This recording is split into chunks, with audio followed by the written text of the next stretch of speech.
This is a Willets Point Shea Stadium bound 7 express train. The next and last stop is Willets Point, Shea Stadium.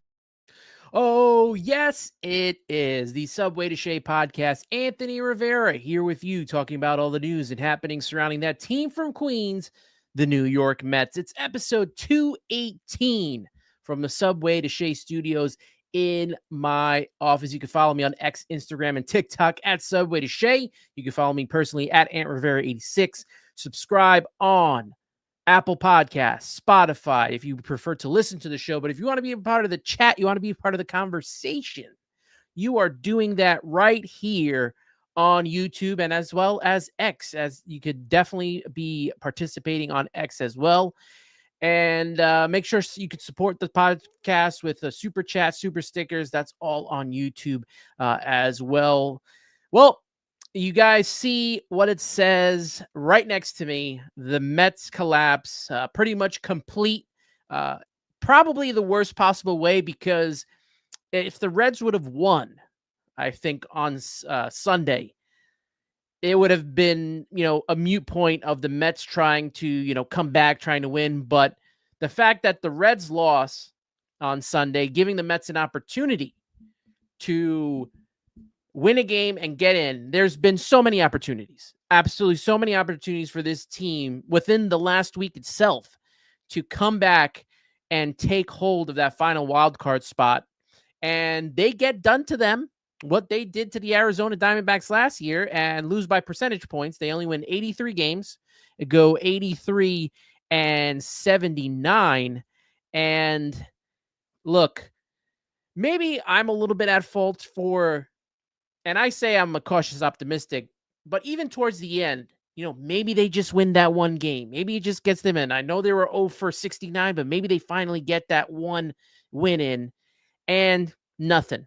Since June 13th, absolutely nothing. This team fell apart. They collapsed.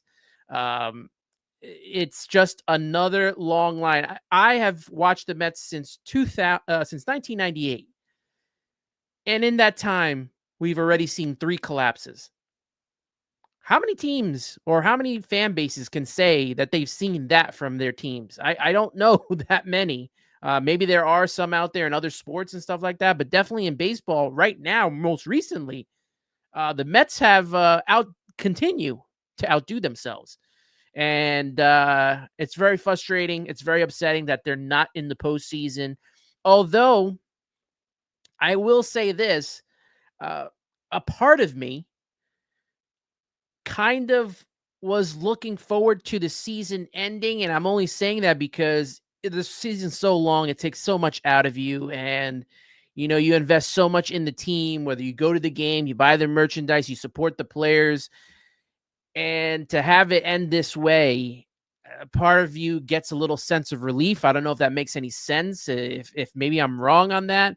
And as Maureen's saying, it's just a slow death over time. And man, it's really hard to just think of all the words, considering we've seen this before. We've seen this group of players fall apart before, right? 2021, they had the division lead until August. They fell apart. 2022, they ran roughshod, won 101 games, but in that last week, they fell apart, lost the division, got sent home from the wild card. 2023, they were a complete disaster.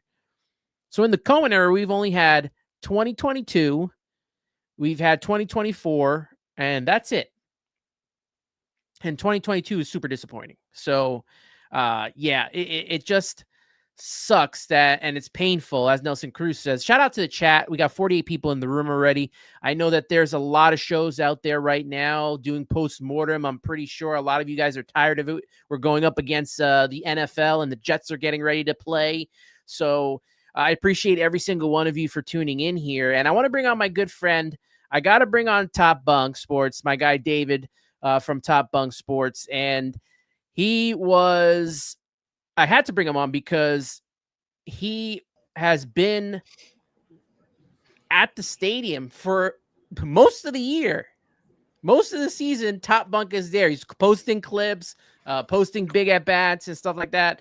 went on vacation this week, and I actually tried to get you on. I think it was last week we tried to get Yeah. this on and get this going, but when they finished their home series and for the season, but it wasn't able to work out. Then you hit me up last night, and I, you know what, let's do this now, because why not? I mean, you were one of the guys out there almost every game.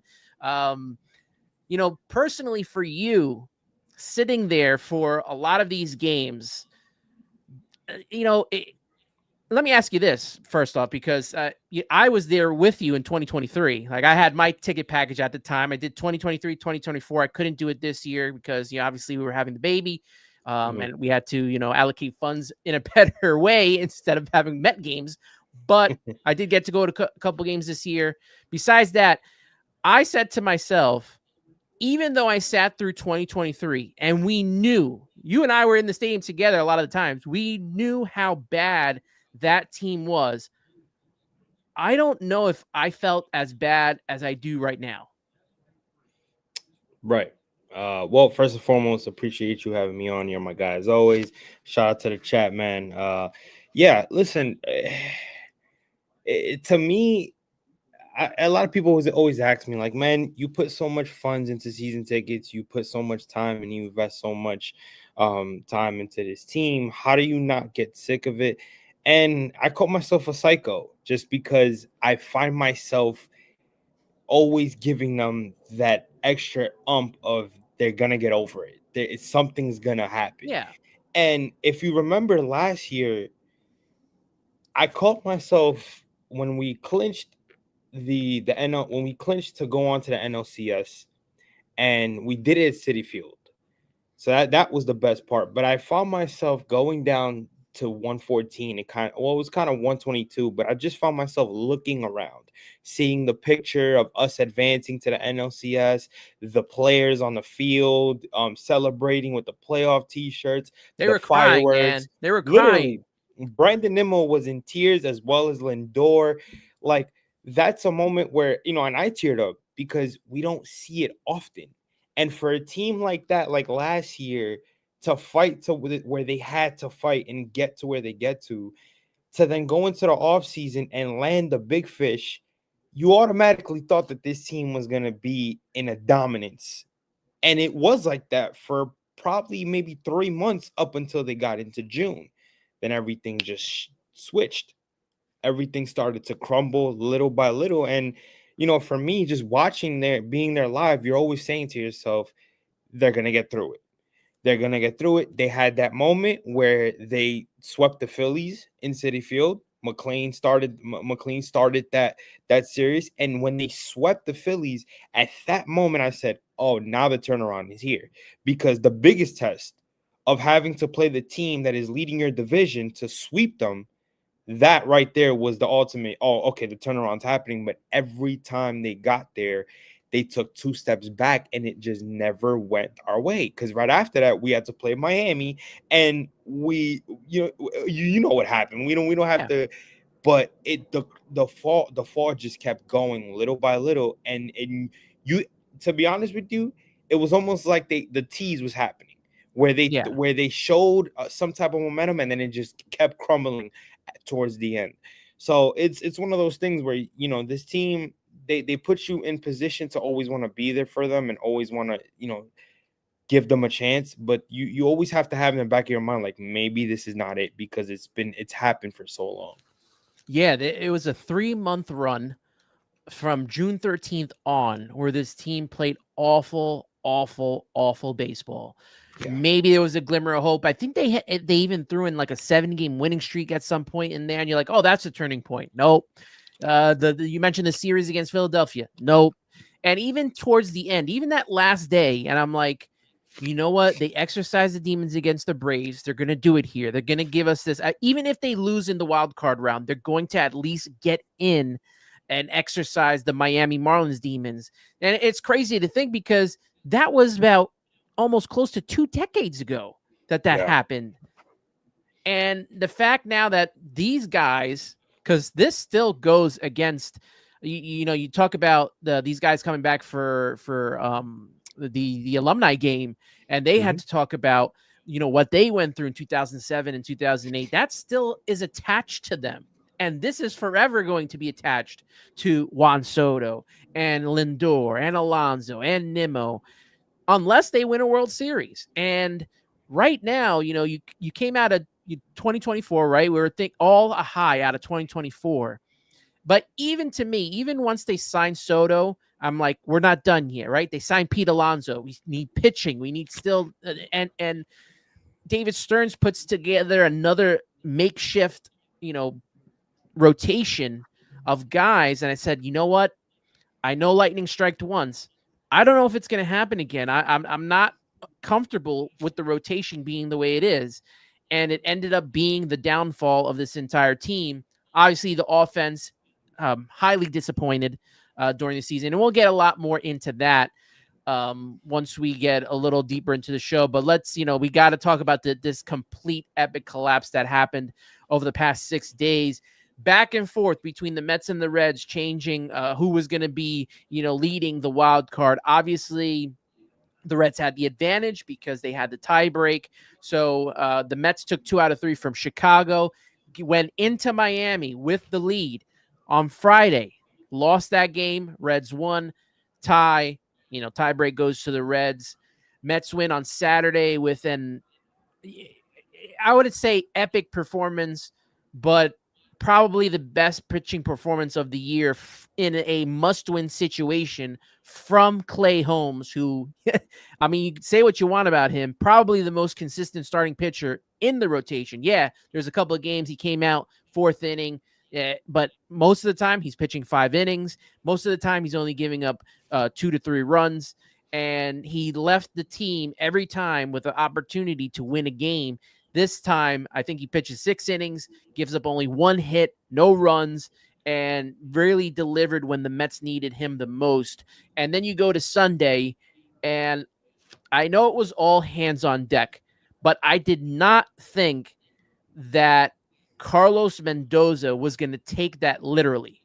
I did not think he was going to hook Sean Manaea as quickly as he did, and then to go into the bullpen the way that he did with Huascar Brazaban, and then going to Brooks Raley early. And then, eventually, the game's on the line, scoreless game, and you're bringing in the guy with the 5.30 ERA and Ryan Stanek, who has been awful all season long.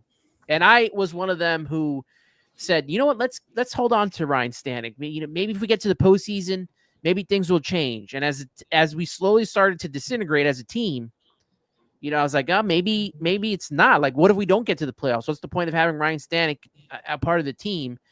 Could have given an opportunity to somebody else. There was a couple of guys that got DFA'd that pitched way better. I mean, Chris Davinsky, Austin Warren, then Kevin Hergert pitched better. There were so many pitchers that got Rico Garcia, and then it got sent back, came back, pitched well again. Like, it was so much that Carlos Mendoza then went through all these guys, brought him in, and then he brings in guys in opportunities that they shouldn't be in. Gregory Soto with men on base. Same thing with Tyler Rogers. They've struggled for most of their tenure in the Mets with runners on base, and you're bringing them on in that position. Edwin Diaz coming in the 5th, 6th inning to pitch 2 innings. Like, at that point, I thought to myself, what are we going to do? Go to the end of Ryan Helsley to close out this game? Like, it just didn't make sense to me. That's where a little bit of my faith got lost in Carlos Mendoza. And I've been a defender of Carlos Mendoza because of what he did last season. But you got to call him out on what this game was. It was not good. Like, backs against the wall, and this is what we're getting from you. Like, I just did not agree with any. David Peterson was stuck on the bench. Could have used him for a couple innings. I don't know what you thought. I know you were on your way back from your trip, but I want to know your thoughts on the way that Carlos Mendoza managed that last game, and just how it all played out. Eventually, the Reds lost. The Mets, all they had to do was win, and they couldn't even muster a run. The offense wasn't there. It was just a mess from beginning to end, and it was fitting that it ended that way. Right. I mean, the fact that you start this game off with Sean Manaea, who has really struggled since he came back from his injury. If you were gonna go ahead and you were gonna pull him after probably 30 pitches, I would have probably brought in my second best lefty, and that would have been David Peterson, somebody that could have given you a little bit more innings than Sean Manaea. But, for Sean Manaea to at least cruise in at least the first three innings, like that, to me, it just shows that he didn't have any confidence. But at the same time, it's like, if you don't have any confidence in Sean Manaea, why are we going straight to the bullpen? I understand you got to go ahead and you got to kind of save your stars or whatever, but this is the end all be all. You got to win this game right here. Yeah. And you on can't top think of that, about tomorrow. why give him the start? Exactly. That's another question that I, to this day, looking back on that game, I can't even find an answer for it, because it's just like, dude, you got to have a feel for the game. This is why so many people call him out on those type of situations, because this goes back to the second half of the season when we played the Reds in Citi Field, and he was making stupid decisions back then. It started there. Like his mindset for the game, especially in the second half of the season, just fell off.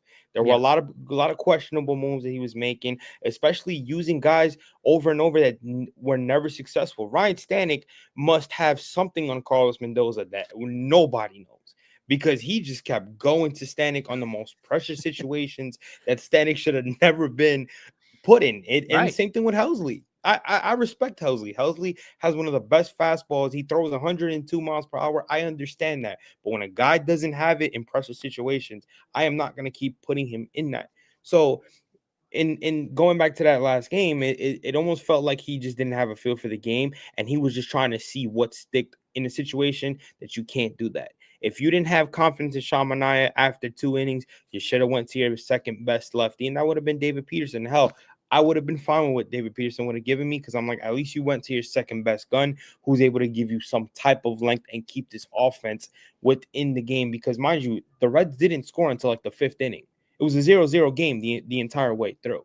So at least in that mindset, if I'm Mendoza and I'm looking at it from a standpoint of, oh, my offense isn't doing anything, well, I have to keep this game intact. I got to put my best weapons out there. And he didn't do that. So for as much as people want to defend Carlos Mendoza, this is one of the reasons why he has been getting a lot of flack this year, because of that, because he doesn't have a feel for the game in those type of situations. Yeah, and it's not just this one game. I mean, we've seen it throughout the season. A lot of the chat, not happy with Carlos Mendoza and the way that he managed this team. We can see from derails, Frankie Almeida saying he should have been fired, Nelson Cruz talking about managers being available already. I mean, we saw Rocco Baldelli get canned in Minnesota just recently. We saw Bob Melvin, and if you follow me on Subway to Shea, you know that I can't stand Bob Melvin. I think he's a fraud of a manager. I don't know why he gets so much praise. He failed in Oakland. He failed in San Francisco, Arizona as well. I don't know why San Diego. San Diego with the roster they had. I don't know what the love affair is with Bob Melvin, but there are managers available. We're going to get into why he's not going to be let go, because that's something that was addressed with David Stearns during the press conference earlier. Steve Cohen, he made comments earlier as well, so we'll address those. But yeah, Carlos Mendoza throughout the season, whether it was the lineup when you had a hot bat, Mark Vientos was hot, sits down for a week. Right, Brett Beatty got hot. He sits down for a week, and then they just could not get these guys going. When did you start watching the Mets? Well, I started watching the Mets when I was probably, I would say, I call myself one of the blessed ones, because even though I am one of the youngest ones, have been to Shea. I started watching the Mets. I could vividly remember the 06 season.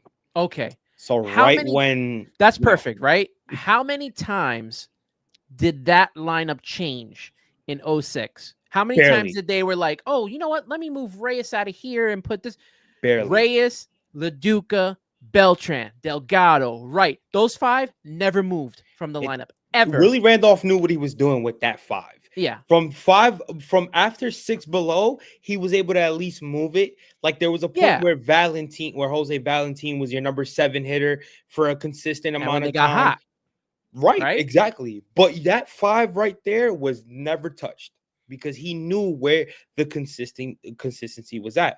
It's funny that you bring that up.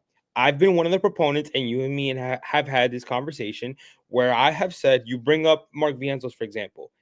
Don't you find it funny that this lineup had success when Mark Vientos and Brett Beatty were in the lineup together? When Yeah. Brett Beatty was playing third base every day and Mark Vientos was your DH? All of a sudden, Mendoza gets away from that, and now guys are starting to go cold. This offense can't find this consistency, and that lies to what you're saying, is that he could never keep a consistent lineup. And listen, sometimes as a manager, you got to put your foot down and tell these guys, listen, I got to play the hot hand. Yeah, guys are gonna get days off, and that's where I could put you in. But I gotta put with the best lineup for me right now, because at the end of the day, the expectation is to win this damn division. And at times, he didn't make us feel like he was confident enough to put a consistent lineup out there. When Mark Vientos was at his best during the postseason, towards the end of the season, he was batting second. We didn't see that at all this season. Barely, maybe a couple at of least games. Twice, right? At because they twice. wanted Juan Soto there. It's like, oh, why put Juan? Oh no, we got to put Juan Soto 2, because in the Yankees lineup he was 2. Judge was behind him. We got to have it that they should have had Lindor, Vientos. Soto, Alonso. I mean, if he is at his best at the number 2 spot, why not keep him there? Just like when Lindor got hot in the leadoff spot, he's your leadoff hitter now. And they never tried doing that. I know the bottom of the lineup was a disaster because they went, full on kids, and the kids didn't, Beatty wasn't great until towards the end of the season. Not great, but good. Alvarez, even at the beginning of the season, he wasn't himself. The injuries took a toll on him. He got sent to the minors, came back, started playing well, but, he kept getting hit in the hand. I don't know how many times he got hit in the hand, but he did. Ronnie Mauricio was non-existent. And then, you hear Sunday that, like, he's not even paying attention to what's going on in the game. Like, you saw him not pay attention on Friday, which cost them a run, not paying attention at third base.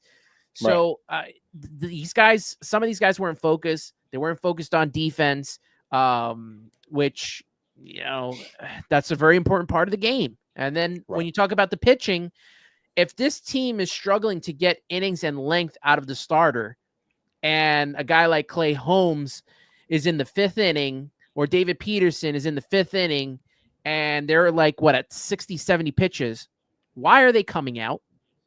If you need length from your rotation, if the bullpen needs rest, why not start them into the next inning? Why not, maybe have someone start getting ready? I just feel like they I don't know. This was totally different from what we saw 2024 from not only the front office, the manager and coaching staff, and the players on the field. And it just ended up being an absolute debacle of a season. And yeah, man, I just, it's very frustrating to see that this team came out this way. I think we all kind of knew at a certain point in this season that it's just not going to work, and they're not going to be in the playoffs. And maybe they didn't even deserve it, right? Because they just played so poorly, letting the Reds back in. They let the Diamondbacks back in. Heck, San Francisco was back in for about a couple of weeks, and they sold at the deadline. Yeah. And you had a Mets lineup that was mostly healthy.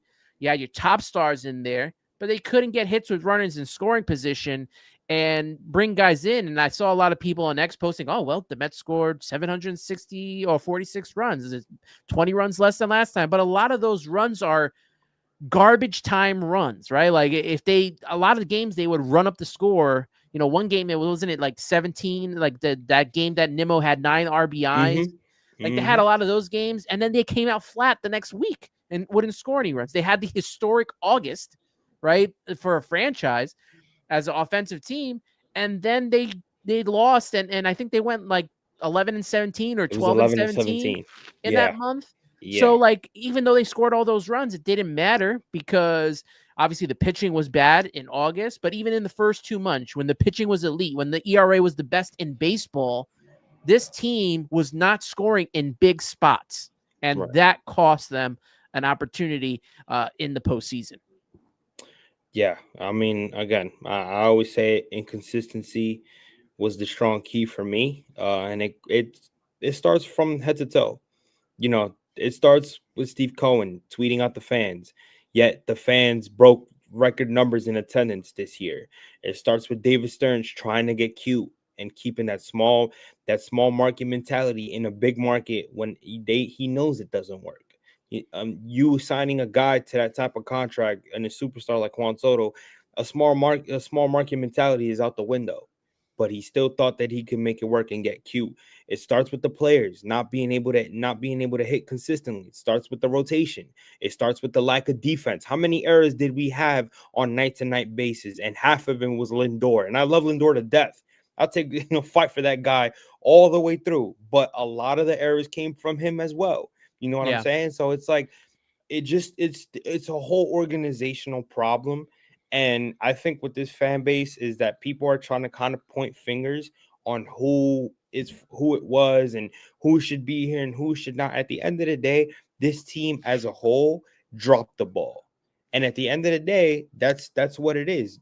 And remember, June 12th, we were like 49-24 at one point. Yeah, 21 And games over 500. we were literally it to me at that point, and I'm not even joking with you. I thought we had it on lock. I said the Yeah. Phillies ain't going nowhere. If they make it to the wild card, cool. They got to worry about us. I never would have thought that it would have just disappeared like that because they looked like they were on a roll. So it's a whole the inconsistency in the way they crumbled is a whole organizational problem. Yeah, 21 games over 500 by June 13th, I think it was, or June 12th, June 13th. And they had the best record in baseball going up against the Dodgers, who at that time also were one of the best teams in baseball. And they had the best ERA in baseball from their entire pitching staff, and a complete, utter meltdown that Mendoza couldn't stop, that Stearns couldn't stop at the trade deadline, that the players in the dugout couldn't stop. The fact that, and I know he wasn't good this season, but when you go to the kids, especially on the bench, and you don't have that veteran presence with Jesse Winker injured and out for the season, you don't have Jose Iglesias, that glue guy, you don't have JD Martinez who provides the wisdom and stuff like that. It just, you're counting on these kids to do stuff. And when your stars go quiet, you have an appetite for disaster with that lineup. And that's what happened this season with this team. Very frustrating to see all around. I am so happy that we're doing this today. I was actually going to split this show and be like post-mortem for this week and then do a season recap. I said, you know what? Let's just do it all in one. Get it out of the way. We can move on, and focus on the off season after this. But Maureen was talking about how she wasn't impressed with the press conference. Not much accountability. We're going to get into the press conference, but first, I do want to talk about what Steve Cohen had to say, because on X yesterday, I posted the fact that I wanted to hear from Steve Cohen. I wanted to hear from David Stern because what we saw this season was unacceptable. I got a lot of pushback from fans I'm surprised about that got frustrated about that. Oh, they don't have to explain anything. They don't have to say anything and do like. We still want to hear from them and what they got to say. Right. I mean, it's all just words at the end of the day. They still have to put together a better team as a whole. But the thing that bothered me with what Steve Cohen says, and I like Steve as an owner. I think he's the best thing that happened. He is the least of the problems of what happened to this team. But when you, at spring training, call out the fan base after what was a very successful postseason run and say that the fans were not showing up towards the end of the season and put out that challenge for us to show up, we show up in droves, over 3 million people, the most in Citi Field history, and we get this product, that's a problem to me. Not only that, but in August, the last time he tweeted before his most recent post today, he was, going at the fans again for, complaining about the team. I guess a lot of fans were complaining to him on X probably, and I feel like probably shouldn't do that. But the fans were frustrated, and I'm pretty sure they're voicing their opinions. And he was talking about, look, no one's saying anything now that they're scoring runs. And then we didn't hear from him again. No one heard from him when the team was doing terrible in September and had that awful August. No one heard from Steve. You look at the way that this team ended up, their record, 83-79 at home. They were 49-32. I remember a time, I think that they had to have been like 30-9 or something like they had a really good home record to start this season. It came back down to earth. Away, they were awful, 34-47. If you look by month, right? March 2-2, April 19-8, May 15-12, and then it starts to go downhill here. June 12-15. July, they were only 14-10. August, which always seems to be a killer for the Mets, 11-17. And then September, they were 10-15. So the Mets were still showing up. Even as this thing was happening, the Mets fans showed up, showed the faith in the team, tried to push them over the hump. They showed up in Miami to help push them over the hump. They got booed in Miami. And then they got booed. They got booed in Miami. Think about that.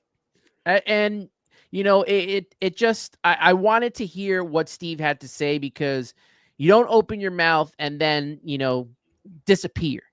And then Steve Cohen came out on X today and basically said, Mets fans everywhere, I owe you an apology. You did your part by showing up and supporting the team. We didn't do our part. We will do a post-mortem and figure out the obvious and less obvious reasons why the team didn't perform up to your and my expectations. We are all feeling raw emotions today. I know how much time and effort you have put into this team. The result was unacceptable. Your emotions tell me how much you care and continue to motivate the organization to do better. Thank you to the best fans in sports. That sufficed to me. I thought, I know I expected him to say something, but I thought that was fine enough. I don't know. What are your thoughts on what Steve Cohen had to say in his little statement? I mean, I wasn't upset. He basically took accountability, and the thing to me is, I'm glad that he didn't wait. He could have waited a couple of days. He could have waited a week, and then all of a sudden just put something out there. He next day put out a tweet, just kind of giving a message to the fans. I mean, Steve Cohen is always going to try to look at it from a standpoint of, I'm trying to put the product out there that I can for the fans to get what they want, and he knows what we want because he is a fan himself.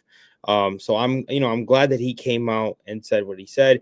I also think that tweet was probably something that he tweeted out after having a conversation with David Stearns, which is, if you pay attention to the presser, David Stearns didn't look so, happy and smiling today. He looked very serious. So it could have been a situation where, he had a phone call with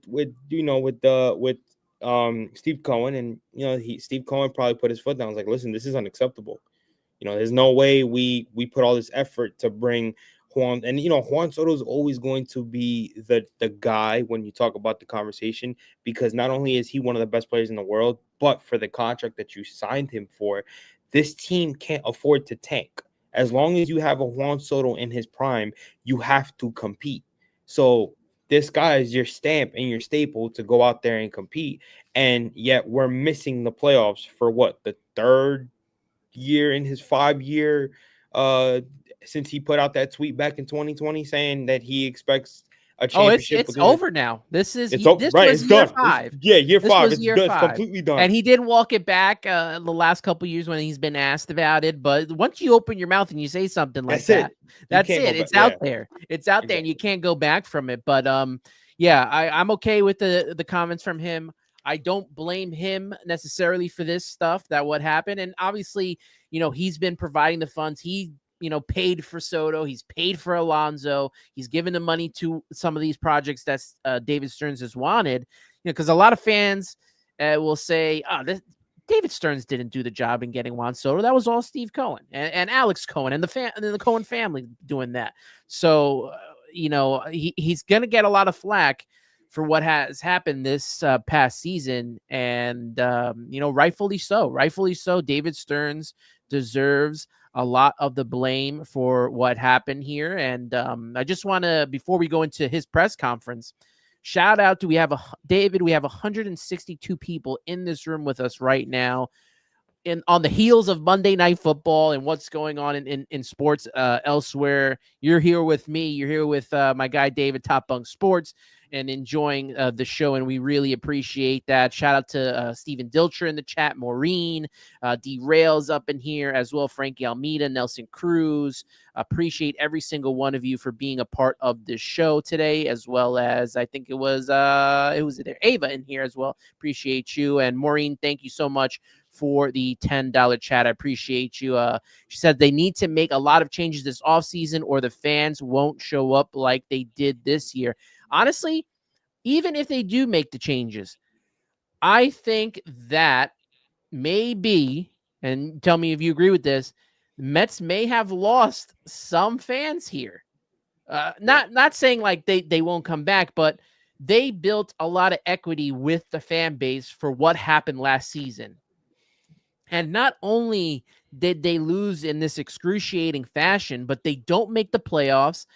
Basically, it's super easy now to make the postseason. You have the highest payroll in baseball, and you can't get into the postseason. It's ridiculous the way that this has happened. It reminds me of 2020 when only 4 teams did not make the postseason in the COVID year. And guess who was one of them? The New York Mets. And that was under the Wilpon times. I mean, we have to get to a point at the very least where we're going to postseason play every year. I mean, the Yankees do it. And I don't want to hear Met fans go against Yankee fans right now. Oh, well, they had an easy schedule. We had easy teams to beat, and we didn't take care of business this year. The Marlins, the Nationals, the Pirates, the Reds. The Orioles. We shouldn't have been backing in this year. The Orioles, we should not have been backing into the postseason this year. This is all on this entire team from top to bottom, like you said, from the top of the organization all the way down to the players. Unacceptable. Yeah. And then we had David Stearns come out and talk today about, he came out with his comments. And obviously it's all words, right? I think the biggest takeaway for me is his emphasis on run prevention. That's the biggest takeaway I took. So what that tells me is a lot of these guys who have struggled defensively are probably not going to be here. And I wouldn't be shocked if Pete Alonso is one of those guys. Now, I love Pete Alonso. I want him to be back. I think that his offensive production outweighs his defensive deficiencies, and that you can figure out another spot to add to the defense, whether it's in, center field or their left field, whatever. I feel like you can do a lot worse at first base if you don't bring back Pete Alonso, because on top of having to get a defensive first baseman, now you're having to, find this over 40 home runs, over 120 RBI production, and that is not easy to find. Right. And it's interesting that you say that, because this is kind of what since coming back from vacation, I've been on Spaces all day today. This is kind of what my question for those people that think, it may not be smart for Pete Alonso to come back, for the Mets to sign him. The production that he gives you offensively, if you look at the free agent class for first base, nobody gives you that production. That's number one. Number two, Pete Alonso in that class is the number one guy. And then it's, everybody else that's, I think, the second best guy behind them is Josh Naylor. Like that right there, it's a drop off to me. Like that, I'd rather stick with the guy that I know than the guy that I don't know. See, at least Pete Alonso has had success. I mean, you can't erase 35 plus bombs and 126 RBIs. It's not possible. So to me, it's like, I'd rather, if I'm Steve Cohen and I'm David Stearns, ask him what he wants and just pay the guy at this point. Because you can't afford to lose another big star like that when you're trying to go out here and win. I understand it may be an overpay. I get it. People have issues with the fact that his defense is questionable. He's ranked number 20. He's ranking like the bottom 20s of defense. I understand that. I get that. But at the end of the day, we watch these games every day. He's not making errors every single game. We can live with his defense, with his defensive lapses and whatever. It's his production on the field that is more important. And on top of that, he's always healthy. He Yeah. doesn't get hurt. So it's like, to me, it's like that right there is a writing on it's right. It's the writing on the wall. If I'm David Stearns, I'm like, yo, I have to go sign this guy. Now, the negative side to that is that we all know who his agent is. So no matter what David Stearns and Steve Cohen do, Scott Boras is probably going to tell him, well, look at these options. Go check out these options before you try to stay where you're at and see what these options give you. And I could give you probably maybe 3 teams right now that would probably be looking into maybe getting them. You could talk about the Cubs. You could talk about Milwaukee. Hell, if the Yankees wanted to get him, they could, because Goldschmidt's on a 1-year deal. And and from the Yankee fans that I talk to, they can't wait for Goldschmidt to go. So you're talking about getting younger with a Pete Alonso who's already giving you better production than I mean, Goldschmidt had a better average, but you're talking about a better power hitter right now. So I got to worry And about he hits the ball teams. fields. Exactly. So again, I got to worry about 3 teams that could possibly go ahead and be like, whatever you want, Pete, come along. So again, as much if I'm David Stearns and I'm Steve Cohen, I'm giving him whatever he wants. Now, if he decides not to take that, at least us fans know that you went in there with urgency and decided to give him whatever he asked for. You can't. I can't be mad at Steve Cohen and David Stearns for actually giving him whatever he wanted and Pete still walking away. That's a whole different story. But if you don't put your foot down and you wait to the last minute, then it's like, all right, what are we doing here? So I think it's in a more difficult spot now because he's kind of, he had a better season this year. So now he's going into free agency again with a little bit more, much better spot. Right. Yeah. But if I'm them, it's like, dude, you've built your career here. You're most likely your number is going to get retired when you're done here. Like number 20 is going in the rafters because of you. Let's try to win this championship with you staying here forever. So, Yeah, that's I think for me, it's what do you want? Is it years? Is it the money? Like, can we get to a point where we'll give you the money, but can we cut it to maybe 5 years? That cuts him to 35, because obviously, 36, 37, you're starting to talk about, deterioration here. But eventually, and I think, I don't know if you read it from The Athletic, but Will Salmon in his article when he was talking about Pete Alonso opting out was the fact that a lot of people have been saying, scouts and people around organizations, that eventually he's going to have to be the DH of the team. Yeah. So, that's something that a lot of teams are going to have to think about. Obviously, he could do it, right? And maybe that's better for his health in the long run, for him to stay healthy.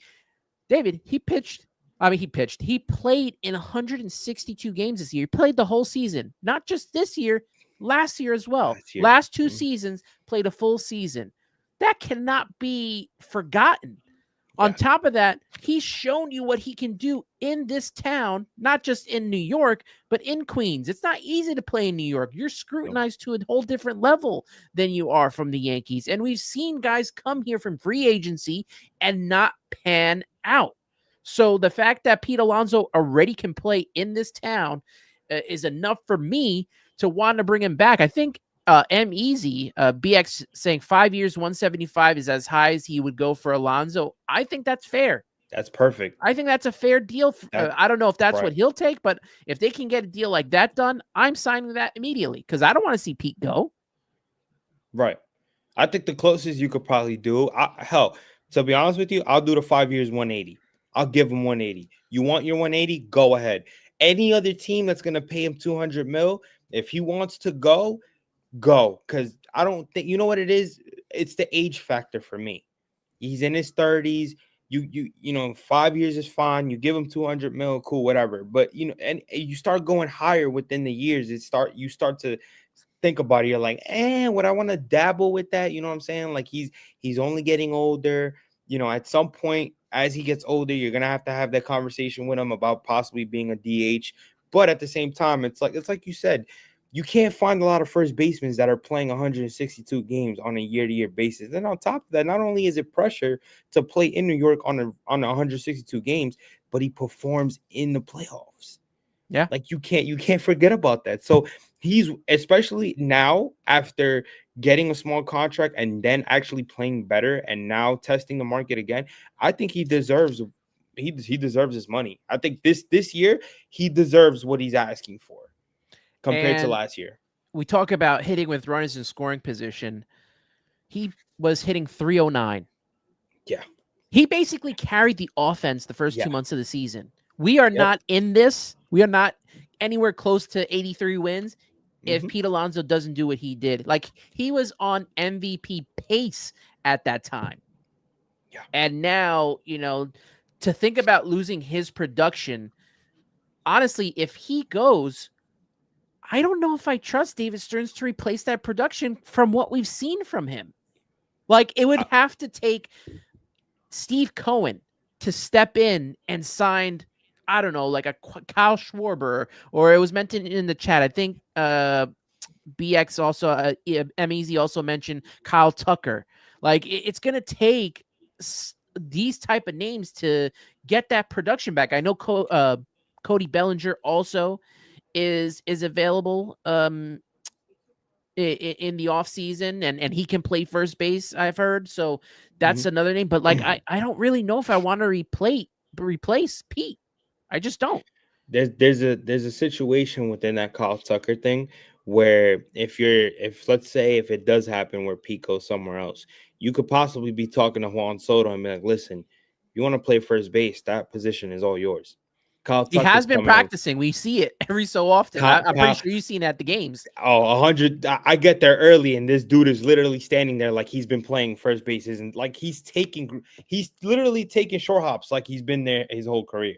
So if that's a conversation they want to entertain because of the fact that they go out there and they're like, listen, we want Kyle Tucker because Pete's gone, I'm okay with that because Kyle Tucker is a prominent lefty hitter. The problem is he's always hurt. So it's like, then again, that's another situation that you're putting yourself in because you couldn't sign your primary first baseman. So no matter what they do after that, they're in a bind. They're in a tough situation. Another thing is that they can't even get somebody from their farm to come up and replace that. The closest that they can do is Ryan Clifford, and he's up and down. Yeah, he's That's not even another ready. situation. He's still in Double No, A. He's not ready yet.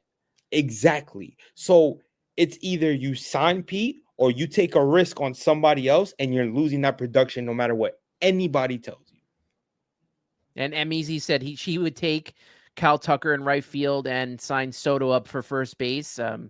We'll definitely get into a lot of conversation in the offseason in a couple of weeks. I'll start diving a little more deeper into the free agent pool and possible trade candidates as well, because a lot of work needs to be done.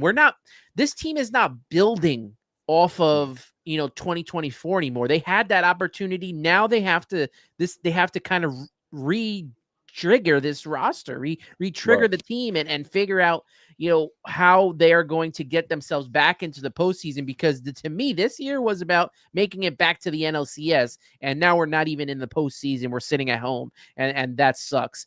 Another thing that was mentioned by David Stearns was the fact that Carlos Mendoza was going to return. That was the biggest talking point for a lot of fans in the fan base, because they a lot of fans wanted him fired.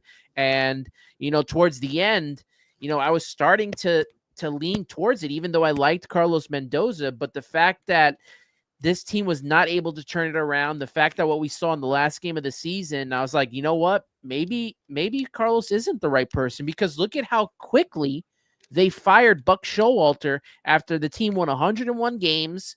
And then, they had a tough 2023, which was built with a lot of old parts and a lot of injuries. And even the fact that they traded away all these players at the trade deadline, they still came back and went 500 with Jonathan Aruiz and Rafael Ortega's in the lineup. The fact that Buck was able to keep them at 500, like, that team would have beat this team right now. Oh, 100%. Yeah. So Yeah. I know a lot of people are upset that he's staying, but there's a lot of talk that they're going to reevaluate the coaching staff. What is your thoughts on, the coaching staff as a whole, keeping Carlos Mendoza, and what they should do with the rest of this staff? I mean, I didn't there's a reason why I really didn't give an opinion on Mendoza going, because I kind of figured he was gonna stay. Um, this is kind of reminding me like Willie Randolph. '06, you make the NLCS, you get to game 7. '07, he stays, the collapse. They give him '08, they fire him in the middle of the '08 season. I mean, we had just won when they fired him. I remember that vividly because it shocked the Yeah, hell out of me. I yeah. know we weren't playing as well, but he was still in a manageable position where they could still probably fight for a playoff spot when they fired him.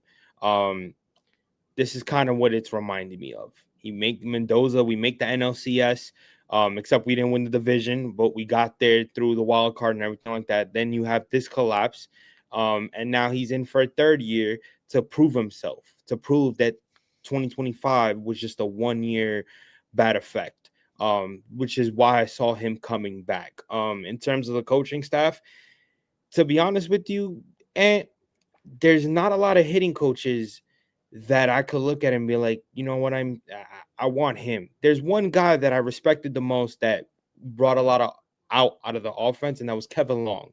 He's not here no more. That was one guy that stuck to a regimen and had everybody in that lineup on a consistent pace, and he's not here no more. Another guy that I actually thought got through the entire lineup was Chili Davis. He's not here no more. Shout out to the 2019 Mets. Didn't make the playoffs, but they were on fire offensively, especially in the second half of the year. He's not here no more. There's not really that much options that I can think of. So unfortunately, we might have to still deal with Jeremy Barnes and Eric Chavez as much as I don't want to. I've been a fired Barnes and Chavez campaign since day one. But you got to deal with the facts. There's one guy that I don't think everybody kind of talks about, and I think it's Jeremy Hefner. I think our time's up with him. I think he has to go. He's given enough leash. You just gotta let it go. You gotta let it go. There's nothing that Jeremy Hefner does at this point that screams that he's going to have success. It's not. And I don't know how you feel about that. In terms of the hitting coach, there's one thing that just came up in my mind, and that's maybe them getting the hitting coach from AAA and saying, you know what? Come up here, see what you could do. Because for some reason, every time a batter goes down to AAA, they start hitting bombs like it's no tomorrow. But every time they come up here, they're ice cold. So maybe that's the only effect that they can have. Other than that, I have no. I can't tell you right now. I would have to kind of build on it. But yeah, unless they want to call JD Martinez, shout out to Marine, and be like, yo, JD, listen, bro, it's something. If you want a job, here it is. Or Beltron, but I don't even think Beltron wants that. I think Beltron wants to stay in the upstairs and really handle front office situations. But it's hard right now. Yeah.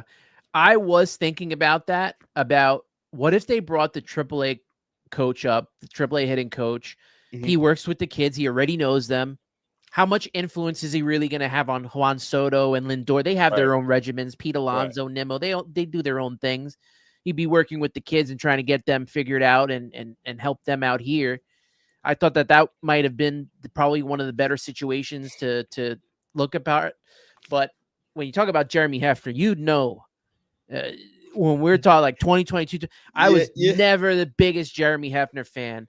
The fact that he just sits in the dugout, waits so long to come out and check in on these pitchers, even if it is just to calm them down for a sec. I don't think I saw him on Sunday at all. No, no, He did no. not I come out to. watching the game back. I don't think I saw him even step foot next to Mendoza. I think he was in that dugout just standing there. Yeah. I mean, Yeah, like, even during the season, beginning of last season into this season, why are you not coming out when like guys are getting men on base? Give them a breather. Talk to them for a sec. Like, try to just calm them down. To get everything was after runs were given up, or after the bases were loaded. Nothing was ever managed to me by Jeremy Hefner, outside of the fact that we have this pitching lab, and he kind of helped Sean Manaea, who was already turning the corner in San Francisco as a reliever because he was going to a lab himself. So, right, you look at maybe he helping Clay Holmes, okay. But what happened to Frankie Montas, right? right. What happened to Tyler McGill? He couldn't stay healthy. A lot of these guys, maybe Griffin Canning did okay for a while, but the rest of this rotation fell apart. And, Right. he's got a lot to, and not just them, he's got to be a part of the bullpen as well. I mean, he's got to prep those guys as well. So I don't know where they go with Hefner. I think he does stay. I don't know about the hitting coach. That might be where they say, you know what, that this might be the time to let Eric Chavez go, but I'm not sure. Mendoza's staying, and I assume that they're going to keep their team together. I would be shocked, although he inherited all these coaches, right? Mendoza did not get a new crew when he came to become the manager. So maybe there are some changes. It did seem like, I think it was Andy Martino posted there would be changes. And David Stearns said he would go into deep evaluation of these guys and try to figure out what happens. Is there anything else from the press conference that really caught your attention that you'd like to bring up? Just the fact that when he kept talking about run prevention and urgency, and I don't know, to me it just felt like he was holding certain things accountable, but you could kind of tell he would just wanted to answer questions just to be like, I'm here, like to answer questions, and then that's it. You're not gonna see me until February, type of like. We've been through it for so long that to me that pressure didn't really mean anything to me, because it's like, dude, it's actions speak louder than words. Anything that you say is going through one ear, not the other, because what do you have to say after what we just saw? Like, there's nothing you can say to us right now until you start making the moves that you need to start making. Of course, we're not going to see it until the playoffs are over, but still, he just kept talking about hostility and urgency and run prevention. And the first person I actually thought about when it came to run prevention was Mark Vientos. I was like, oh, he's gone. I was like, he's gone. If it's not Pete, it's definitely Mark. I mean, well, like what do you really do with Mark Vientos? Because basically, first off, he can't run. Right. Secondly, he's a glorified DH. Yes, he'll have some good plays in the at third base, but he's not consistently good at third base as Brett Beatty is, or even Ronnie Mauricio is a better third baseman than him. So where do you put him? Do you just put him at DH? I think that DH spot needs to be open for one. If Pete Alonso returns, he's going to be the guy that eventually becomes the DH. Or, and I even talked about this with Dexter Henry on New York Post Sports, his Straight Out of Flushing podcast. I was always talking about what if the Mets, I know it's hard because he has a no trade, but what if the Mets decide to move on from Brandon Nimmo, that it's time to move on from Brandon Nimmo? And then I'm thinking to myself, you know what? Maybe instead of trading him, why not just get him out of left field, get him out of the outfield, make him the DH? He's not a good left fielder. He was being paid to be a center fielder, only did it for 1 year. Now he's in left field, and he doesn't even play left field great. Right. So maybe he becomes the DH. So to me, Mark Vientos becomes expendable. Yeah. I mean, I've always looked at it from a standpoint of, Mark Vientos has power. You can use him as a DH, but at some point, it's just, if he's not giving you consistency on all counts, why even have him here? At least, Brandon Nimmo, you have to have him here because he's on a big. I don't think anybody else wants to take that contract at this point, especially when he's a liability on defense in the outfield, and the only thing that you could use him for is his bat. You know what I'm saying? So especially now that he's developing his power swing, that might be the only option for Brandon Nimmo at this point, because I don't know how many times he's awkwardly tried to track a fly ball and it never looks safe. He just doesn't look comfortable at all. I don't know if that foot never healed right. I don't know what it is, but every time he tries to run for a ball, he tries to track a fly ball, it never looks comfortable. So I think I agree with you there. I think if that option is not for Pete, I would definitely give it to Brandon Nimmo. Yeah. As Nelson Cruz saying, you got these teams that put the ball in play. With our bad defense, that's how, like, Chicago, small ball, Miami, small ball. Chicago can beat you with a little bit of power here. But once you put the ball in play and you can't get these, infielders to get the ball, Nimmo is slow and can't get to the ball. He can't throw the ball.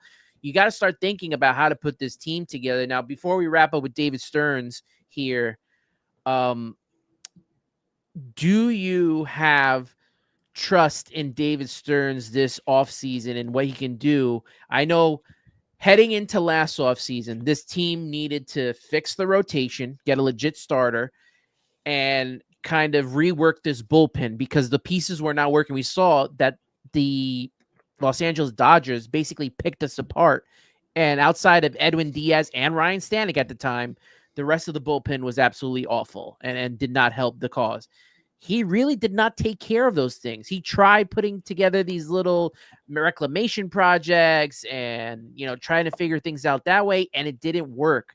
Now, I don't blame him for the trade deadline because Right. I Same. thought on paper that was a really successful trade deadline.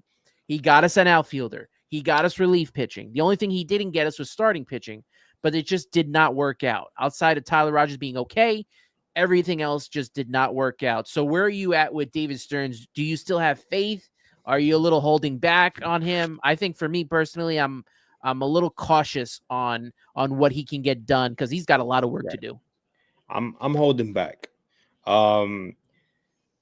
Because of the fact that you have tried to recreate what you did in 2024 with these reclamation projects, and it just didn't work this year. You have not given me a off season where I can definitively say that he's going to dominate and he's going to be aggressive. Now, of course, he has said multiple times in this presser, we're going to be more proactive and we're going to do this and that. Well, again, it's like I said, actions speak louder than words. And at the end of the day, there's a lot of holes on this team that you saw killed us to the point where we couldn't even win our very last game to get into the playoffs. And I'm kind of glad they didn't, because this team probably would have got exposed by the Dodgers. As much as we feel confident that this offense could probably wake up out of nowhere and beat the Dodgers, the pitching doesn't allow that. And that's the problem. Like, this Dodger team is still a very dangerous lineup. I was never confident that this rotation would just go in against the Dodgers and do something magical. So you got to be able to be aggressive enough to be able to fix this rotation. And to be honest with you, after what he said today in terms of, McLean getting an opportunity and how we still have Shamanaya under contract, what he said about Kodai Senga, obviously Clay Holmes had a good reaction, but that's understandable because he, like you said earlier, he's been the only consistent, our best starter in the rotation. Those already 5-6 guys already that can give you a rotation. Am I saying that it's a good rotation? Absolutely not. But what it screams to me is that they're going to look at those guys and be like, why go ahead and try to go get an ace when we could probably help these guys out again? Yeah. And that's what I'm scared of, because you've already seen the negatives of it. Why would you want to go duplicate it again? So then what? You're going to wait till the trade deadline when half the season is already over and you're going to try to bank on that when you can just be aggressive and go get yourself an arm? Like, this is what I'm saying. I want them to go get an ace and kind of fluxer up this rotation, but he just doesn't give me the vibe that he's going to do that. And that's what I'm scared of, because I love Shamanaya. But if Shamanaya is going to keep giving us what he gave us this year, I don't want it. Put him in the bullpen. Yeah. If Clay Holmes is going to be your only consistent starter, keep him in the rotation. But let him and McLean be the only two guys that are going to be your for sure starters going into 2026, and try to get something different. It's okay to try to get, with something different, and have a conversation with these guys. I mean, like, listen, what you gave us last year can't happen again, and we can't take that risk. If Kodai Senga has to go into the bullpen starting the year, then take that risk with him. At the end of the day, it's okay, because you have to do what's right for this organization. You can't go by what the players want. Yeah, absolutely. And for me, I know last year was building this rotation around Shamanaya and Kodai Senga, who are not aces, have ace-like potential, but, can't stay consistent enough to be aces. I am not building this rotation around Kodai Senga again. No, absolutely not. Honestly, to me, and I don't know if people agree in the chat, if you told me we're probably going to let Kodai Senga go or trade him or something like that, I probably would be okay with it, because we have done for so long is try to build this rotation around it. We need to have a 6-man rotation. We need to make sure that he only pitches, every 6th day. He can't do this. He can't do that. And even all the stuff that he's got to rework his mechanics again. Like, enough already. I need some legit starters in this rotation. MEZ saying I'm a Stearns supporter, but he has to trade for a starter. A guy like Freddie Peralta, for example. We need an ace-like starter. Look at some of the guys in Seattle. I'd even look into some of those guys. Maria. I'm happy that you brought that up. Shout out to Queens Baseball Space. Shout out to the Pope. In that space earlier, a couple hours ago, there was one guy that I mentioned that probably won't get traded. But if there's one guy that I believe he is a free agent after next year, or he is a free agent after this, I got to double check. So don't quote me on it. Brian Wu. That kid is nasty. That is I don't know if he's watching this because he was doing his show earlier, but that is a Ibby special. Ibby is a huge Brian Wu fan. Ibby's about to give me a gift basket after seeing this, because Brian Wu, after what I saw, I knew a lot about him. But after what I saw in his start on that Saturday game again, when we played against the Seattle Mariners, where Frankie Montas started for us, he shoved, and he went 6 innings, and he only kept us under. He literally, they were losing 1-0 the entire game. He had our entire lineup quiet. So that kid, with the movement that he has on his pitches, he has a high velocity fastball. He could paint the strike zone very well. That kid would be perfect for what not only David Stearns is trying to do with this rotation, but he's young. He fits right in with Nolan McLean. And if you want to keep Tong in here, you want to keep Brandon Sproat, I'd tell David Peterson and Sean Manaea, yo, go hit the bricks in the bullpen. Yeah. As of right now. And Brian Wu is not even the top of their rotation. I mean, you Luis Castillo, George Kirby, Logan, 4 guys we're talking about. The Mets couldn't even field 2 rotation pieces for the season, that they had to rely on the kids who I felt bad for, Jonah Tong, Brandon Sproat, and Nolan McLean to be the saviors of this rotation. Next year, them coming into the rotation, and David Stearns did say that both Sproat and McLean will be a very important piece to this pitching staff. Tong maybe needs to go to AAA, get a little more time there. He'll be fine, I think. Just don't rush him back up here, and I think he'll be okay. But they need legit starting pitchers. MEZ also throwing in Framber Valdez as a starting pitcher from the left-hand side. These are names that we'll be definitely keeping an eye on. Maria is not a fan of Stearns. Thinks it's the saying "kumbaya" as she's saying here. But Stearns has a lot of work to do to get back into the fans' graces, to get probably back into to Cohen's good graces, because I'm pretty sure Cohen is not happy with what happened this season. No one is happy with what they've seen so far. Daron Rivera is saying Senga is too brittle and the rotation is probably affected by coaches catering to Senga's needs. This is a reason why I'm okay with, if you told me that it's time to let Senga go, that I would be fine with that. And maybe it is time to move on. Nelson Cruz saying they need to woo that guy Wu. I would totally be on top of that. Steven Steele saying Wu is arbitration eligible in 2027 and a free agent in 2030. So it would take a trade and probably a lot of prospects to get him here. But if this guy's legit in the rotation, we got the pieces, right? We got one of the best farm systems in baseball. According to ESPN, we have the best. So gotta start thinking about it. Gotta win now, right, Ant? That's all that it is. That's all that it is. And again, people have questions about Jonah Tong. I mean, listen, Jet Williams and Brandon Sproat were about to go for Garrett Crochet if David Stearns would have pulled the deal. So if you're not gonna pull it on Garrett Crochet, why not do it for Brandon for Brian Wu? And of course, I'm sure Seattle's probably gonna ask for a little bit more, but again, proactive. You gotta give up big to get big. Yeah, absolutely. And that's where the Mets are at right now. So we'll wrap up the show here with kind of a mini type of season review. We basically talked about the whole season throughout this entire show. So we'll do a little bit here of, what were the best parts of this season, which there weren't many, and what were disappointing to us here. We'll start with the bullpen. What was your biggest disappointment coming out of the bullpen?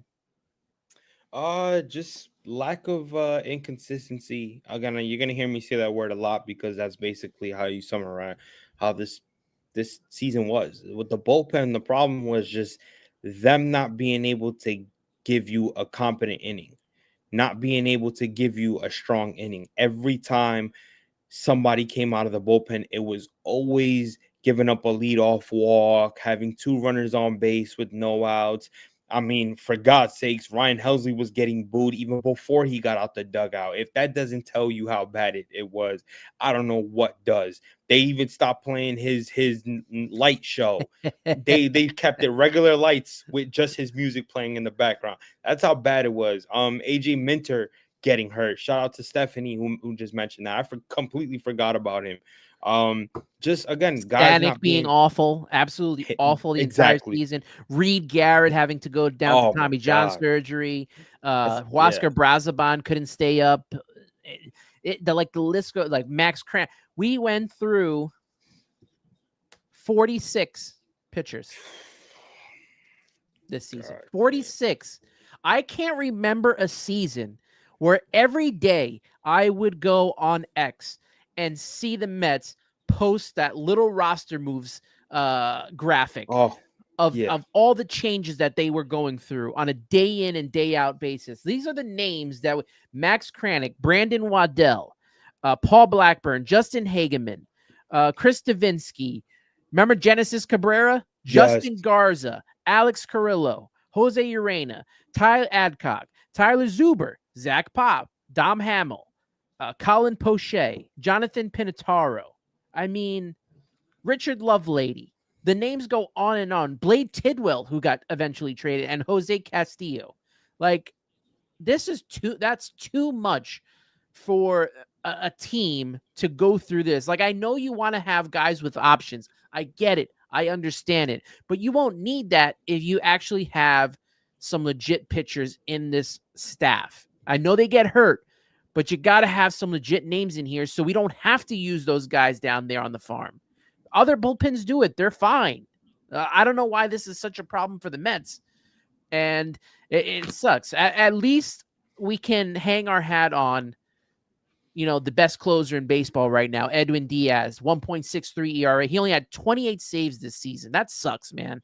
He's one of the best closers in baseball, and he really found his form kind of more towards the 2022. Edwin Diaz, I knew 2024 was going to be a kind of, comeback season for him, missing 2023, especially with the knee injury from the WBC. But Edwin Diaz delivered this season to me. Right. I mean, it's kind of sad that we're probably in a position where he might opt out, and we might be in a position where, I mean, I do feel like they'll bring him back, but you just never know because you don't find closers like Edwin Diaz. He's in his prime. You know what I'm saying? Like, he's giving you prime numbers right now as one of the best closers in baseball. Literally, in my opinion, to me, it's him and the kid that San Diego gave up their. I'm having a brain fart, but that they gave up half their prospects for, that they traded from Oakland. You know what I'm talking about? Yeah, Mason Miller, right? There we go. It's, to me right now, the two best closers right now are him and Edwin Diaz. So, with Edwin Diaz possibly trying to think about that and maybe opting out, it's gonna be a scary one because you just never know. But what a treat it has been to see him pitch and just being one of the most dominant closers in the game. I mean, we all were there when he struggled his first year in 2019. It was bad. You're talking about the guy could just never find a consistent save. Oh, he had in to 2019, he single-handedly cost the team a postseason Yeah. appearance. Yeah. On his own. To be able to rewrite his wrongs and have a historic 2022, then get hurt in 2023, come back in 2024 and kind of revamp himself a little bit, and then just be dominant again this year. Like, I hope that Steve Cohen can bless this brother and just be like, you're meant to be here. Like, you've done so much here since being traded here. So, nothing but love I could say, and so much positivity for Edwin Diaz. Yeah, I hope that Edwin comes back. One, that he's from the same town as my grandfather in Puerto Rico. So I like to see him come back. But just on the field, some of the big saves that he had last year in Atlanta, although he had that fumble in the 8th inning. I mean, the guy came back out, dude pitched like 40, 45, 50. He almost had a start. There Yeah, were that yeah. many pitches that he had, but like he always comes back and bounces back, and he loves playing in New York. I think he's well adapted over here. I think that he works well with the Cohen family, especially when he was rehabbing in 2024. They gave him all the amenities as possible to get him back and get him healthy. And you look without him, it's kind of like Pete Alonso. How are you replacing him? Right. I assume that they tried testing this out with Ryan Helsley, right? And it didn't work. So No. Right. I don't know what other closers. I haven't checked the free agency list yet. I haven't checked any of that stuff. But to me, you have a guy that can pitch in New York, a guy that can close here. I am not messing with getting rid of Edwin Diaz. Obviously, relievers have up and down years, but Edwin Diaz has been one of the least people that we've had to worry about in the bullpen over the last 4 to 5 years. Right. I mean, again, you couldn't have said it any better. That's one guy, that's one diamond in the rough that you can't lose. You can't lose. And like I said, I think with his relationship with Cohen and how close he is with Alex Cohen, I think that's one that they'll probably push to really keep. Especially because what he said yesterday, he said nothing but positivity about the organization. And I think he deserves that. You know what I'm saying? He's been nothing but awesome, nothing but clutch. The numbers speak for itself. The fan base loves him. I mean, when it's all said and done, and he's done with his baseball career, Met fans are, he has a story here. And I think, it's not like he's been mid or bad. No, he's been great. Like he deserves his pay. So I think they'll bring him back. When it comes to the rotation, I think the biggest positive to me came from Clay Holmes. Coming out of the bullpen in the Bronx, hasn't started in a really long time and didn't get that many starts to begin with in the beginning of his career. But he ends the season 12-8, 3.53 ERA, and probably pitched one of the most important games of his career in a must-win situation, do or die. He comes in, pitches 6 innings, giving up only 1 run after the fact that he was way past his innings limit.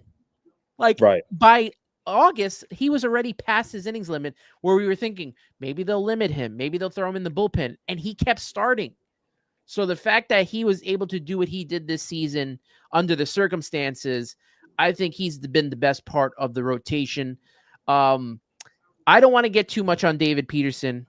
One, because last season he came back from the hip surgery, pitched the way that he did, started off very well. And also, he's another guy that went past his innings limit, especially coming back from that hip surgery.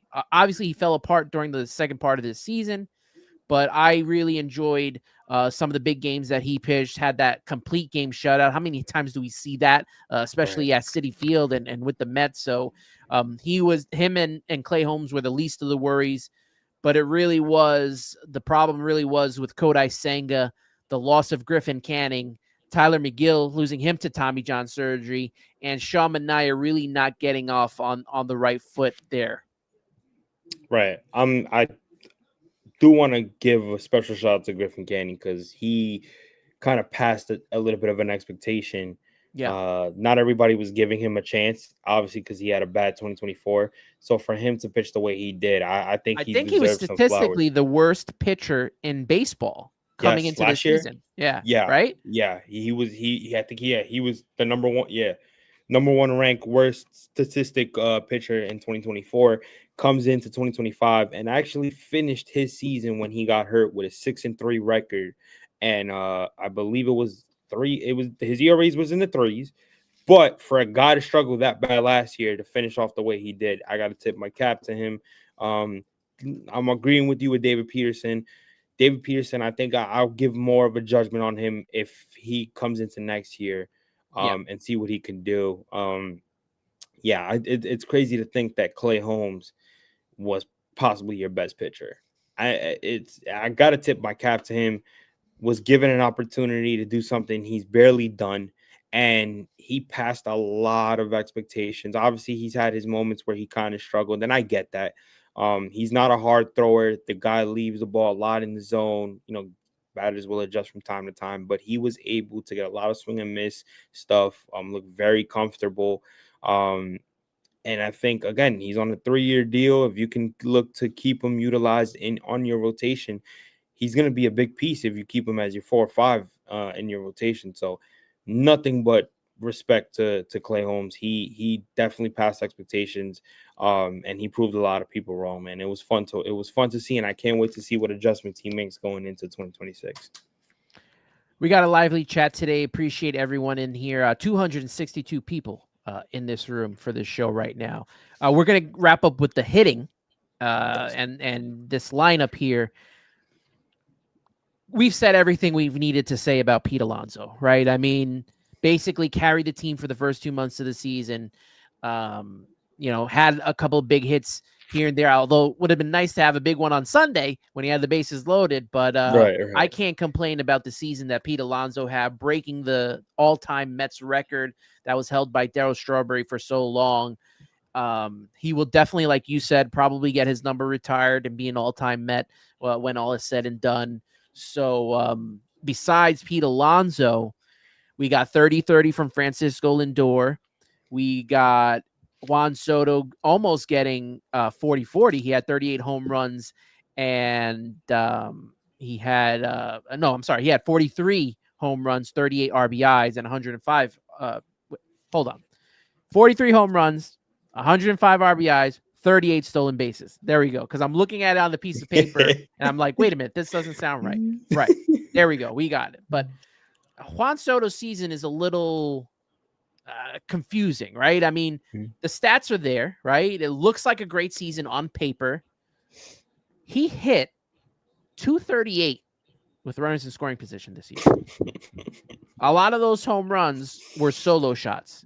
I'm not taking anything away from Juan Soto because, I mean, technically, he did live up to the first year of this contract if you look at those stats. And he's not the only one that didn't hit well with runners in scoring position.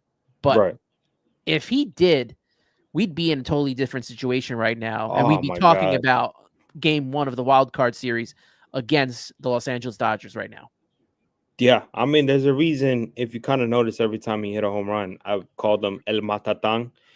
El Matatang, for those that don't know, is somebody who's strong, successful, and a lot of Dominicans use it as a slang, but that's what it means. He seems to be successful in a lot of clutch situations. And even those solo home runs that he hit were very clutch at times throughout the season. And that's why I called him that. I use that nickname for him.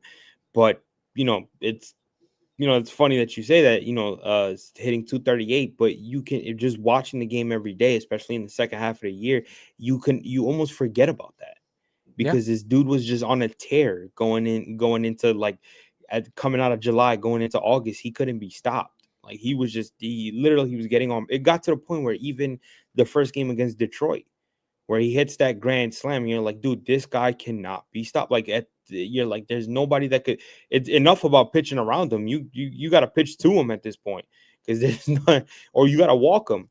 And again, he got hot at the right time. It's just unfortunate that when he got hot, nobody else could follow up. And that's the unfortunate part. But he's lived up to everything that you can ask for. He's had a lot of clutch hits. Just again in his prime, 26 years old. You can't say enough about him. We've seen him so much, what he's done with the Nationals and what he did with the Padres. That to have a guy like that on your team is so refreshing. Like I always tell Met fans, I'm like, I understand we're struggling right now, but appreciate the fact that you have this guy on your team because there is not a lot of guys that can hit with his IQ. Like that's the main thing when it comes to Soto is it's not even about his power. It's about his IQ at the plate. He's got the most insane IQ as a hitter that I've ever seen. And I don't think it really is appreciated as much as it needs to be. So it's definitely fun to see him. Year 1 is out the way. And the fact that we still got 14 more years with this dude, it's incredible to say. So I can't wait. And he'll be with Francisco Lindor, who hit 30-30 for the second time in his Mets career. This was his worst defensive season. We talked about it earlier. Definitely for me, he had a lot of miscues and errors, but he still had a couple clutch hits here and there. Had 256 batting average with runners in scoring position. I think that, we have probably another couple years left of his prime as a shortstop. And offensively, hopefully he stays as strong as he is now to go along with Juan Soto. Brandon Nimmo, I think he overdid his home runs and RBIs, right? 25 home runs, 92 RBIs. Those are career best for him. So, it's just, where do you bat him? That's the problem. Where do you bat Brandon Nimmo? Because should he be leading off? Do you move Francisco Lindor? I just don't know what the best spot is for Brandon Nimmo. So we'll see, especially when they, rejigger this lineup and maybe they bring Alonso back. Maybe they bring someone else in. We'll see how Brandon Nimmo falls in there. I'll shout out to Brett Beatty and Francisco Alvarez. Yes, not the best seasons for them, but Francisco Alvarez, the fact that he got beat up so much behind the plate this year, got hit so much, got sent down, came back up, and was able to finish the season as strong as he did. Good for him. Brett Beatty as well, finishing strong. And it sucks that he got hurt the weekend. Probably could have used him on Sunday. But Brett Beatty is probably going to be the starting third baseman, at least in my eyes, unless they get, Alex Bregman or something like that, who's probably going to be a free agent. But Brett Beatty's probably earned his keep at third base.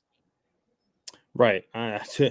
Wow, you started the offseason already. Alex Bregman, that might be a Christmas present that the Mets fans might get early. Who knows? I mean, Brett Beatty did not play a bad second base at all. I gotta commend the kid for being able to play really solid defense at second base. But yeah, he's been one of those that's, when the opportunity was there, he's tried. This was the most success that he has had in terms of being able to be put in the lineup and just being able to do something. The problem goes back to what we were saying earlier. He can never get enough playing time to show his consistency. He would play 2 games and then he would be out. He would play 1 game and then he would be out. He wasn't playing every day for us to kind of see what his potential was. And again, he was hitting lefties great this year. So it would have been cool to see him consistently be in a lineup against lefties, and we didn't really see it that much. But he showed a lot of power. He showed a lot of discipline, especially defensively. Last year, people were complaining about his defense. This year, I think his defense was impeccable. Yeah, I think he showed a lot of potential this year, and I can't wait to see the opportunity that he may get next year. I think the worst for me, center field obviously was very non-existent at the plate, except for a couple of big games from Tyrone Taylor. But you had Jose Siri there, who got designated for assignment. Cedric Mullins, coming from the trade, did absolutely nothing.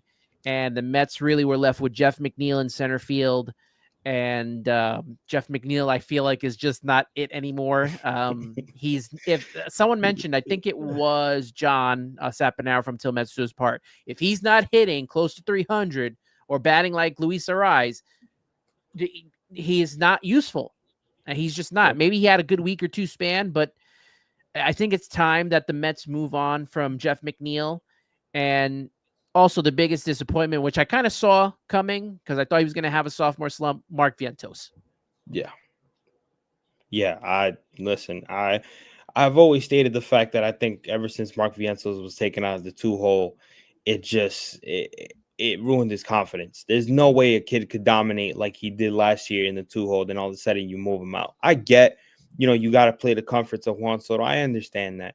But this kid showed you something to where that 2-hole was him. And I understand it. He's not a great defender. Trust me, if he goes to first base and Pete's not here and he's our first baseman, I would lose I would lose it, because he's not a good defender. He's not. But at the same time, I think his confidence went down when he started playing less, because he wasn't playing every day. Yeah, he struggled and then he got hurt. But before he got hurt, he was starting to find his groove.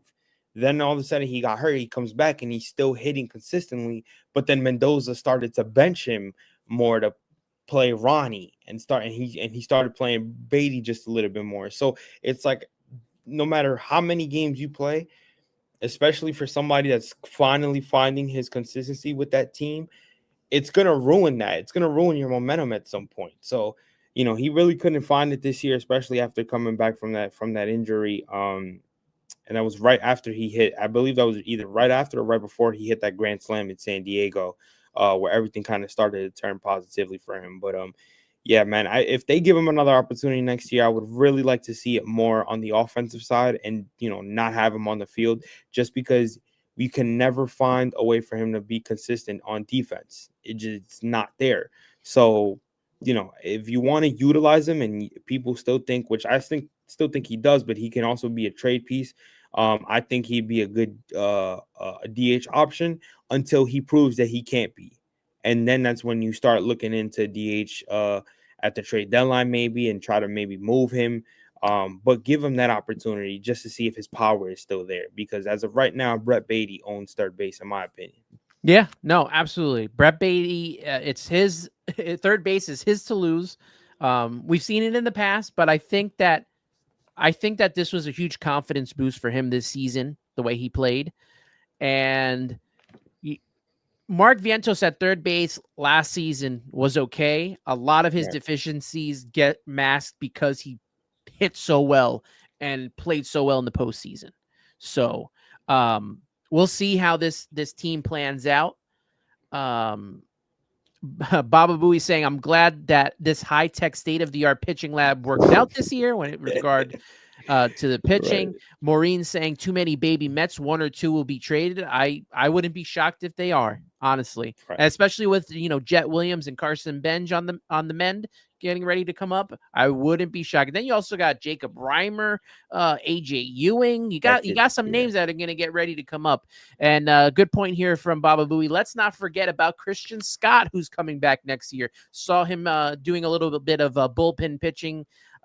Pitching off the mound finally, so he'll be another option out of the rotation. I just don't want to count on all of these kids. Like, you need to have more stable rotation members for this Mets team.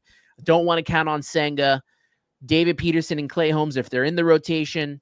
And you can include Sean Manaea as well. Those guys got to be closer towards the end of the rotation. And then you sprinkle in McLean, Sproat, and a top line ace has to be in this rotation next year, whether via trade or whether by free agency. David, man, this has been a lot of fun doing this show with you today. I appreciate you for coming in. I know we've been in the works for doing this, but know you're always welcome on Subway to Shea, and you'll always be a part of this. I owe you a show for your podcast as well, so we got to get that going up sometime soon. Maybe sometime this off season we can chat it up and get something scheduled. But what do you got coming up, my friend?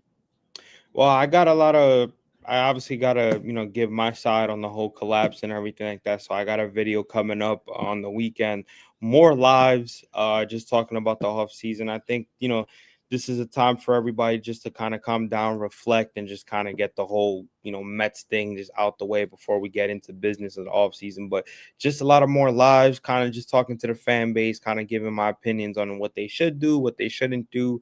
Before you know it, off season is going to be done. We're back in spring training, and we're back for part 2 of the Juan Soto Lindor mix, and possibly Pete being here or not. So we'll see what happens. But just a lot of off season talks. I obviously want to have you on for a lot of off season stuff. And yeah, I mean, listen, this trade, this what you would call it, the winter deadline, whatever you call it. I just had a brain mix up. I know you had one where you were actually live when they signed Juan Soto. Yeah, so that was historic. I broke with Shea and Sons. We broke the Juan Soto news on the show, so that was a lot of fun. That'll be happening. Our winter meeting special with Shea and Sons, that'll be coming up too. And like I said, you'll be a part of all off season and regular season, and I'm pretty sure we'll see each other at Citi Field like we do every year. And I just appreciate you for being a part of this and for coming on, and obviously being a great friend of mine. and Of course. I appreciate you as always, my friend.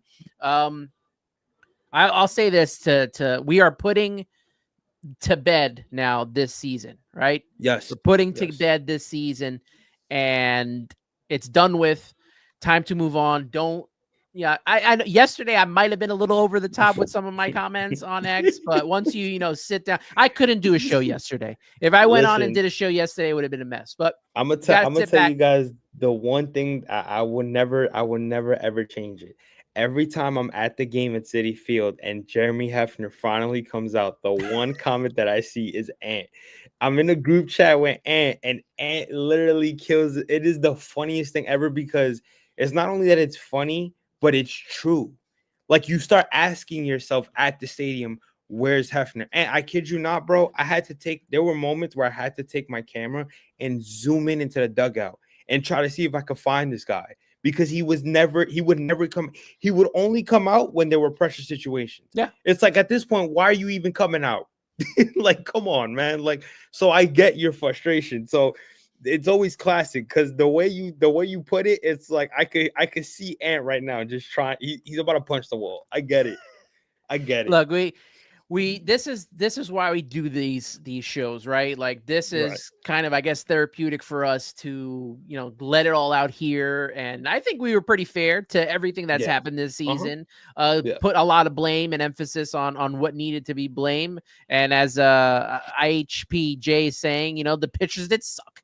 The true honesty. The pitchers sucked this season. They were awful. So yeah, let's move on. After this, we're done with the season. I got one more show coming up on Sunday morning. I'm going to be back in the Sunday morning time slot for the off season, lead you guys into football and get that out of the way and stuff like that. So we'll do one more show this Sunday, and then I'm going to take a little bit of a break.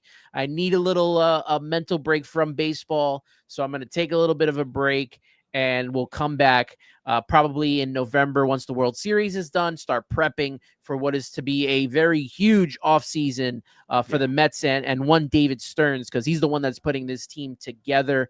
If you want to see my other work, the hockey season's getting ready to start, so I will be on Total Hockey Now doing fantasy and betting with my friends Adam Bernard and Christopher Moraes. We just had a fantasy draft for our hockey season. Check out our channel, Total Hockey Now. So if you like hockey, I know you're getting into hockey, right? You started watching a little bit of Rangers. I'm actually in a group chat with a couple Devil fans myself, and they're killing me.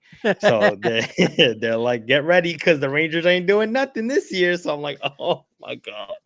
It's going to be a long, fun season. So if you enjoy hockey like I do, like David does, then and then David's got basketball coming up. We got the Knicks coming up, brother. The Knicks. Well, I got the Knicks, and I'm going through it with the Giants. So I suffer a lot. If you start seeing gray hairs in my beard, Ant, by next year, just know it's because of New York sports. New York sports does not know when to give you a calm year. It's always a stressful year with New York sports, no matter if they're good or bad. So at least we have each other to come together and just talk, chat it up, whether we're at the games, in our group chats, on these shows. I mean, 297 people showed up tonight to vent with us and be a part of it. Can't thank everyone enough. There's too many names to put there. So thank you to everybody that was a part of Subway to Shea today and this season as a whole. It was a long season to get through, a lot of frustration. I mean, there was a lot of times where I didn't want to do a show. There were a lot of times that I didn't want to do a show by myself. And you guys all helped me get through this. And obviously our chat is always a lot of fun to be a part of. But you can follow Subway to Shea on X, Instagram, and TikTok at Subway to Shea. You can follow me at Ant Rivera 86. You can follow David, Top Bunk Sports, at Top Bunk Sports, and follow his YouTube page, as well as is the 7 Express podcast coming back? Yes, we actually have a live that's going to happen tomorrow to kind of recap the season on our thing. So shout out to AP, Chris, and Amish, which is Nelson that is in here as well. We will be recapping our opinions on the season and David Stearns and all that. So make sure you guys follow and the 7 Express podcast and subscribe, and we'll be on live tomorrow. Absolutely. And you can subscribe to the audio portion of Subway to Shea, which will be up tomorrow. And you can do that on Apple Podcasts and Spotify. But if you want to be a part of the chat like you were today, you want to be a part of the conversation, you are doing that here on YouTube as well as X. That wraps up this season of the Subway to Shea podcast, episode 218, getting ready for the 2025-26 offseason and what looks to be a very important 2026 for this Mets team. But we always end the show, no matter what, win, loss, no matter what we're going through, it's always let's go Mets.